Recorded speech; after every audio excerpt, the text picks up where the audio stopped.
JPC आ जाएगा sir, JPC आएगा, उसका जवाब भी आ जाएगा। दिक्कत यह है कि देश को मुख्य मुद्दे से भ्रमित करने के लिए कभी आपको उत्तर प्रदेश में धर्म का घूट पिलाया जा रहा है। अगर एक नेशन एक इलेक्शन की बात होती है तो कहते हैं बटोगे तो कटोगे, एक हो तो सेफ हो। जिस तरह से किसको सेफ करने की कोशिश की जा रही, क्यों नहीं? बहुत ईमानदार सरकार है। आज नेहरू जी को कोसा जाता है, नेहरू जी ने 9 साल तक जेल के अंदर रहकर जो पाकिस्तान के बॉर्डर पर तिरंगा फहराकर जिन्होंने अपने देश को एक उच्च स्तर पर पहुंचाने का काम किया, उस नेहरू जी को कोसा जाता है। उनके विकास जो देश खंड खंड में बटा था उसको समेट कर हर धर्म के लोगों को जोड़ने के लिए भी वन नेशन वन इलेक्शन चलता था। उसके बाद जब पैसे बच रहा है, इससे आचार संहिता एक ही बार देश में लागू बच रहा है। शर्म करो तुम लोग यार, दलाली की हद कर दिए। पैसा बच रहा है, आप लोग कर रहे हो। देश के युवाओं को रोजगार पर कभी चर्चा करते हो? नहीं, मैं बताना चाह रहा हूँ, लॉजिकली की बात पूछ रहे हो आप क्यों एक सत्ता का देखिए, सवाल विपक्ष से पूछा जाता है, देश के प्रति विकास की बात पूछा जाता है।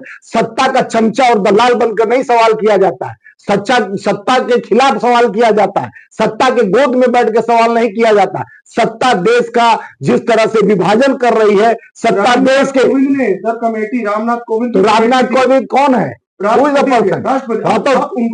तो हम तो जो नेहरू को नहीं जानते तो रामनाथ कोविंद को क्यों जानेंगे? रामनाथ कोविंद आज जो बोल रहे, सुनिए, पहले बता रहा हूं कि इलेक्शन सुरक्षा व्यवस्था को देखते हुए बचत की बात कर रहे हो, लोग परेशान हो गए हैं। परेशान तो आपके नकली वादों से हो गए हैं, आपके जुमलों से हो गए हैं, आपके व्यवस्था से हो गए।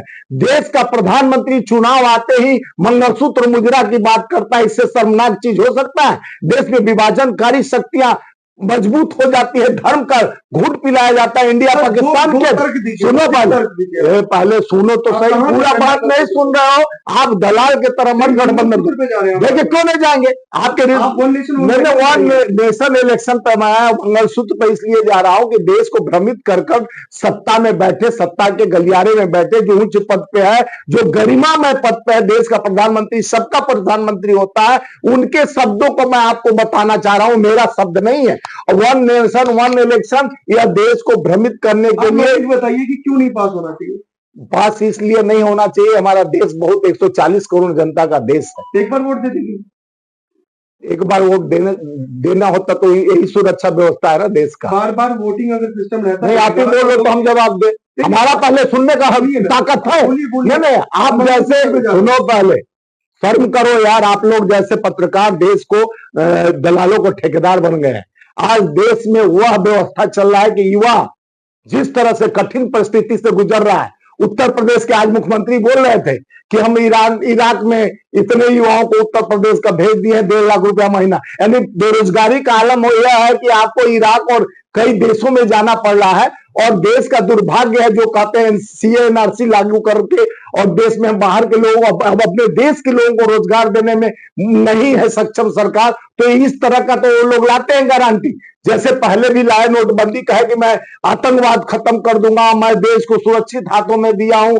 अभी 11 साल में हिंदू खतरे में चल रहा है, जो पहले 70 साल 75 साल में हिंदू खतरे में नहीं थे, लेकिन देश के प्रधानमंत्री के आते आते हिंदू खतरे में है।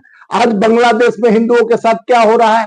हिंदुओं को आप बचाना चाहते हैं, वही इंदिरा गांधी जी, जिस तरह से इंदिरा गांधी जी 1971 में 16 दिसंबर को हमारे जाबाज देश के जो हमारे जवान थे, जो हमारे सेनानी थे, जिन्होंने सेना के बल और ताकत और शौर्य का जो प्रतीक इंदिरा गांधी जी थे और रक्षा मंत्री बाबू जगजीवन राम थे, जिनके वजह से देश का गौरव बढ़ा। सुनते रहो, फिर भी जीत रहे। सुनो पहले यार, पूरा बात सुनो, लेट मी फिनिश। आप ही की सुन रहे सर। हाँ तो सुनो तो सवाल करो। फिर भी जीत रहा है तो किस तरह से जीत रहा है?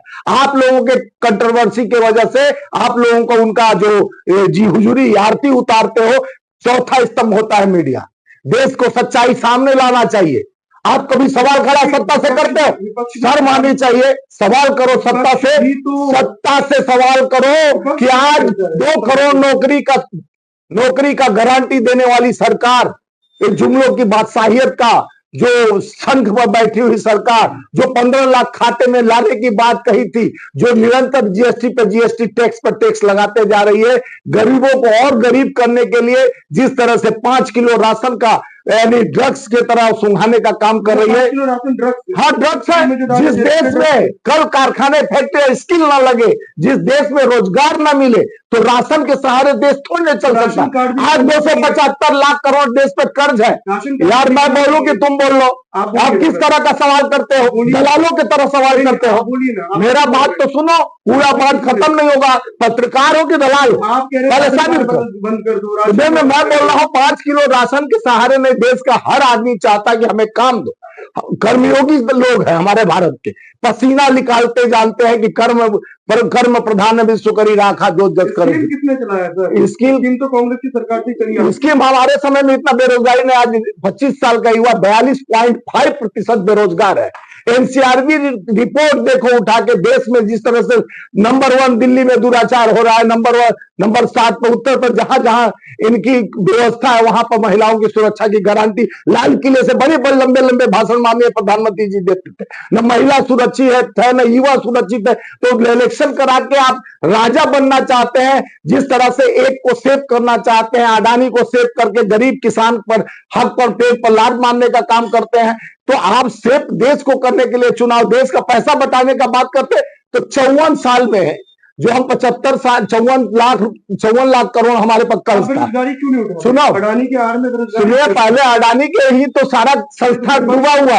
सुनो, पहले आप अडानी के देखिए भेद जब खुल जाएगा, जब ये एक आदमी के पीछे पूरा देश बिक चुका है। अडानी जिस तरह से हिमाचल का सेव लेकर 24 रुपए किलो सेव खरीदता, बेचता कितना है? 250 रुपया 300 रुपया किलो। अडानी की उसमें बेरोजगारी उठाया कभी आपने? कर्ज वाला आप कोई बहरे हो, अंधे हो, ब्लाइंड हो कि देखने कभी पार्लियामेंट का न्यूज देखे हो कि उठाया कि नहीं? राहुल गांधी जी एलओपी बनने के बाद सबसे पहले देश के युवाओं के रोजगार, मनरेगा, देश के किसानों के हित की रक्षा की बात, देश के अन्य मुद्दों को उन्होंने उठाया, जो देश के आम आवाम से जो का था नीति, जो किसान का मुद्दा, किसान का एमएसपी, और देश के बात को अडानी के पीछे पूरा देश, जिस तरह से प्रधानमंत्री जी एजेंट का काम किए। हम प्रधानमंत्री चुने थे, जाते हैं केन्या में, वहां उसको खिलवाते। सुनो, देखो पहले, अरे यार पहले तो आप बात, मेरा कोई फिनिश नहीं हुई। इतना सवाल खड़ा करने का औकात है आपके अंदर, आप पत्रकार है तो देखिए लॉजिक क्या है कि देश के संविधान को जिस तरह से देखिए, इसमें पढ़ो पहले, इसमें लॉजिक यह दिया गया है जो 1 नेशन 1 इलेक्शन को, इसमें इलेक्शन कमीशन को पावर ज्यादा दिया गया है। इलेक्शन कमीशन को यह हाथ में इतना स्टैंड दिया जा रहा है, जो राष्ट्रपति से अनुवेदन करने के लिए उसको पावर नहीं होता, उसको इलेक्शन सुरक्षित कराने के लिए उसकी जिम्मेवारी होती है। लेकिन इलेक्शन कमीशन को जो काम कैबिनेट का है, कैबिनेट से चर्चा करके राष्ट्रपति आवेदन लागू करेंगे एक नेशन एक इलेक्शन, तो उसको इलेक्शन कमीशन को पावर उसमें बढ़ाया गया। यानी संविधान के कुछ धाराओं को तोड़ते हुए इन्होंने पैराग्राफ लागू किया है, इसको हम मान्य नहीं करते। इलेक्शन 1 नेशन 1 इलेक्शन की बात करते हो, 1 युवा रोजगार, 1 महिला सुरक्षा, इसको क्यों नहीं बात करते हो? आपके मणिपुर में बहनों का आज तक इज्जत लूटा जा रहा है, मणिपुर के लोग तबाह, आप ही का डबल इंजन की सरकार है, तो ऐसी सरकार लूटे जाएगा, इज्जत बहनों का लूटा जाएगा। आप गारंटी पे गारंटी देते जाओ, इलेक्शन करा लेना कोई जिम्मेवारी नहीं होता, देश चलाना जिम्मेवारी होता है, देश के निहित मुद्दों को उठाना जिम्मेवारी होता है, देश के कानून व्यवस्था को मजबूत करने के होता है। आप लैंड एंड ऑर्डर की बात करते हो, गारंटी अमित शाह बोलते हैं कि लैंड एंड ऑर्डर पूरे देश में, जहां दिल्ली में बैठे हुए सत्ता के नीचे हैं, लूट, दिन दहाड़े आदमी का हत्या, व्यापारियों का हत्या, आम आवाम का, इसके ये उसी के अंदर आता है। मुद्दों से का इलेक्शन किसके अंदर आता है? सर्व करो यार, बुला लो। नहीं तो किसके अंदर आता है? 1 नेशन आखिर कम्युनिटी जो होता है हमारा इलेक्शन का, इलेक्शन का विजन क्या होना चाहिए? इलेक्शन का विजन हो कि देश सुरक्षित हाथों में हो और राजा बनना चाहते हैं। 1 नेशन 1 इलेक्शन में उनका एक अहम है, अहंकार है कि मैं चाहूं ये करूं, मेरी मर्जी, मैं चाहूं तो 12 बजे देश बंद कर दूं, मैं चाहूं तो नोटबंदी कर दूं, मैं चाहूं तो अनगिनत जीएसटी लगा दूं। यहाँ के लोग 11 लाख सर मानी चाहिए देश के प्रधानमंत्री जी को कि हमारे देश के नागरिकता को छोड़कर 11 लाख देशवासी जाके विदेश का नागरिकता ले लिए। यह देश के शर्म होने की बात है। हमारे तुम नए लोगों को बसाने की बात करते हो, जहां